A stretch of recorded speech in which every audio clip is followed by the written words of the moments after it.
அனைவருக்கும் வணக்கம். Group 4க்கான all ticket வந்து ரிலீஸ் பண்ணியிருக்காங்க. ஸோ நீங்கள் எல்லாருமே வந்து டவுன்லோட் பண்ணியிருப்பீங்க. ஸோ ஆல் டிக்கெட்டில் இருக்கக்கூடிய இன்ஸ்ட்ரக்ஷன் வந்து நிறைய இன்ஸ்ட்ரக்ஷன் வந்து கொடுத்துருக்காங்க. அதில் முக்கியமானதை நம்ம வந்து பார்க்க போகிறோம். ஸோ நீங்கள் ஃப்ரீயாக இருக்கவங்க நீங்கள் ரீட் பண்ணிக்கோங்க. ஆல் டிக்கெட் பேக் சைடில் இருக்குது, ரீட் பண்ணிக்கோங்க. ஸோ இதை நான் ஒரு பேசிக்காக நான் வந்து நோட் பண்ணியிருக்கேன், அதை நீங்கள் பார்த்துக்கோங்க. இப்போ எக்ஸாம் டேட் வந்து தெரியும். ஸோ 9/6/2024 தேர்வு நேரம் 9:30க்கு வந்து ஸ்டார்ட் ஆகும், 12:30 மணிக்கு வந்து முடியும். ஸோ வருகை நேரம் வந்து கொடுத்துருக்காங்க. 8:30 மணிக்கு கேட் வந்து ஓப்பன் பண்ணுவாங்க. 8:30 வரைக்கும் வந்து உள்ளே அலோவ் பண்ண மாட்டாங்க. 8:30 மணிக்கு அலோவ் பண்ணுவாங்க. ஸோ 8:30 மணி அப்படின்னு நீங்கள் வெயிட் பண்ண வேண்டாம். ஒரு 7:30க்கெலாம் ஆளுக்கு போகிற மாதிரி நீங்கள் வந்து பார்த்துக்கோங்க.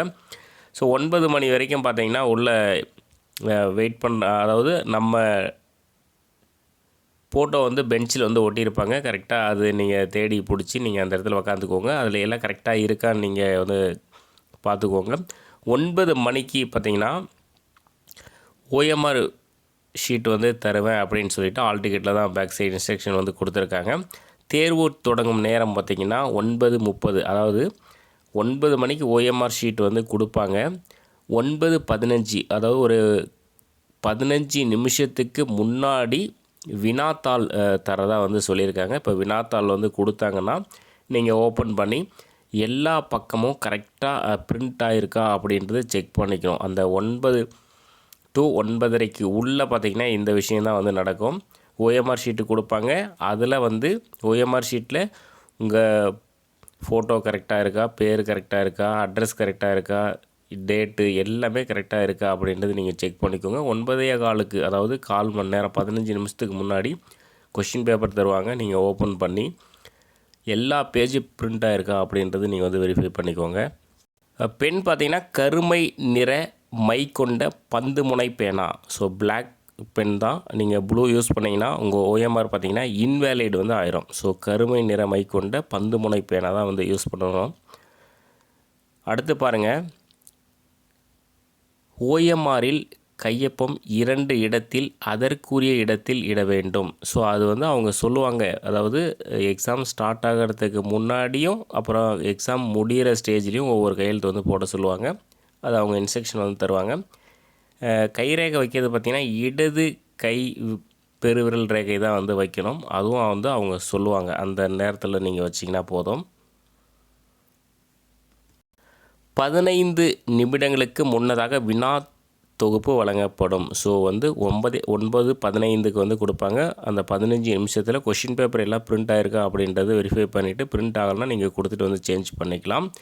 ஸோ இந்த வினா தொகுப்பில் இருக்கக்கூடிய வினா எண்ணை எடுத்து OMR ஷீட்டில் கொடுத்ததுமே எழுதிடாதீங்க. வெரிஃபை பண்ணிவிட்டு எக்ஸாம் ஸ்டார்ட் பண்ணுறதுக்கு முன்னாடி நீங்கள் எழுதுங்க. ஏன்னா எழுதிட்டிங்கன்னா உங்களுக்கு கொஷின் பேப்பர் வந்து சேஞ்ச் பண்ண முடியாது. ஸோ அடுத்து பார்த்திங்கன்னா அனைத்து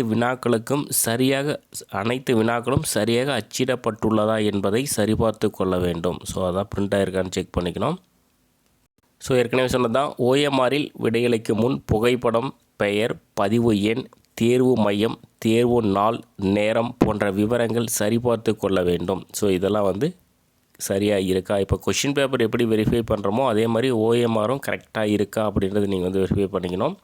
ஸோ இது இல்லாமல் என்ன சொல்லியிருக்காங்கன்னா, இப்போ நீங்கள் ஹால் டிக்கெட்டில் ஃபோட்டோ வந்து சரியாக பிரிண்ட் ஆகலை அப்படின்னா ஒரு ஒயிட் பேப்பரில் உங்களுடைய ஃபோட்டோ ஒட்டி ஏதோ ஒரு ப்ரூஃப், அதாவது ஆதார் அல்லது கடவுச்சீட்டு, ஓட்டுநர் உரிமை, ஏதோ ஒரு ஜெராக்ஸ் அட்டாச் பண்ணி அதில் பார்த்தீங்கன்னா உங்கள் ஃபுல் டீட்டெயில்ஸு, பெயர், முகவரி, பதிவு எண் இதெல்லாம் ரெடி பண்ணி எழுதிட்டு போனால் அங்கே வந்து தேர்வு கண்காணிப்பாளர் வந்து அதை வெரிஃபை பண்ணிவிட்டு கையெழுத்து போட்டு கொடுப்பாரு.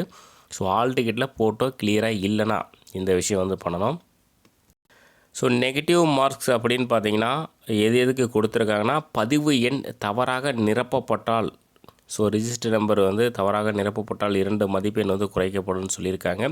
ரொம்ப கவனமாக நீங்கள் வந்து ஹேண்டில் பண்ணணும். அதே மாதிரி ABCD மொத்த எண்ணிக்கை தவறாக குறிப்பிட்டு இருந்தால் 2 மதிப்பெண்.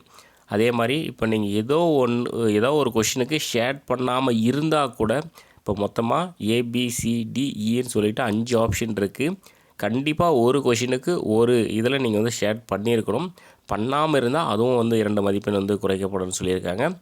வினா தொகுப்பு எண் எழுதப்படாமல் இருந்தால் 5 மதிப்பெண் குறைக்கப்படும் சொல்லியிருக்காங்க. இடது கை கட்டை விரல் ரேகை இடப்படாத இருந்தால் 2 மதிப்பெண் வந்து குறைக்கப்படும் சொல்லியிருக்காங்க. வினாவிற்கு விடை நிரப்பாமல் விட்டுவிட்டால் அதுதான் சொன்னது, அது வந்து 2 மதிப்பெண் குறைக்கப்படும் சொல்லியிருக்காங்க. இது இல்லாமல் இன்வேலிடு பற்றியெல்லாம் வந்து நிறைய வந்து கொடுத்துருக்காங்க. ஸோ அவ்வளோ டீப்பாக நம்ம போக வேண்டாம். நீங்கள் இப்போ வந்து கையில் ரேகை வைக்கிறீங்கன்னா அந்த ரேகை வச்சதை துடைக்கிறதுக்கு நீங்கள் கர்ச்சீப்பு வந்து கட்டாயம் எடுத்துகிட்டு போங்க. ஏன்னா நீங்கள் தெரியாமல் கை ரேகை வச்சுட்டு அந்த ரேகை வேறு எங்கேயாவது ஓஎம்ஆர் ஷீட்டில் வச்சுட்டிங்கன்னா அது அப்படியே விழுந்துடும். ஸோ கவனமாக ஹேண்டில் பண்ணுங்கள். ஸோ ஃப்ரீயாக இருந்தால் நீங்கள் வந்து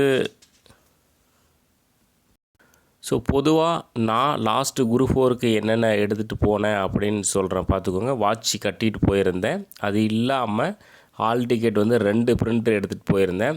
பேனா வந்து 3 பேனா வந்து வச்சுருந்தேன். கர்ச்சீப் வச்சுருந்தேன். ஸ்கேலும் வச்சுருந்தேன். அப்புறம் பார்த்திங்கன்னா வாட்ச் வந்து அலோவ் பண்ணாங்க. ஏன்னா நார்மல் வாட்ச் தான். ஒரு சில இடத்துல வந்து அலோவ் பண்ண மாட்டாங்க. அது இல்லாமல் ஒயிட் பேப்பர் வந்து 2 ஒயிட் பேப்பர் வச்சுருந்தேன். Photo, Aadhaar card original, Aadhaar card xerox, அவ்வளோதான். மேக்ஸிமம் இது இருந்தால் போதும். நீங்கள் ஹாலில் வந்து நீங்கள் ஓஎம்ஆர் ஷீட் வந்து ரொம்ப கவனமாக நீங்கள் வந்து அதை வந்து யூஸ் பண்ணுங்கள். ஏன்னா பேனா வந்து ஹேண்டில் பண்ணும்போது தெரியாமல் அங்கே எனக்கு சைடாக லைட்டாக ஒரு கோடு விழுந்துருச்சு. பேனா நான் யூஸ் பண்ணும்போது ரொம்ப லைட்டாக இருந்ததுனால அது ஒன்றும் பிரச்சனை இல்லை. ரொம்ப பெருசாக கோடு விழுந்துருந்துச்சுன்னா மார்க் வந்து மைனஸ் ஆகும். ஸோ மேக்ஸிமம் படித்த எல்லாருமே வந்து இந்த விஷயங்கள் எல்லாமே நீங்கள் தெரிஞ்சிருப்பீங்க. ஸோ எக்ஸாம் எழுதுகிற எல்லாருக்குமே ஆல் த பெஸ்ட். தேங்க்யூ.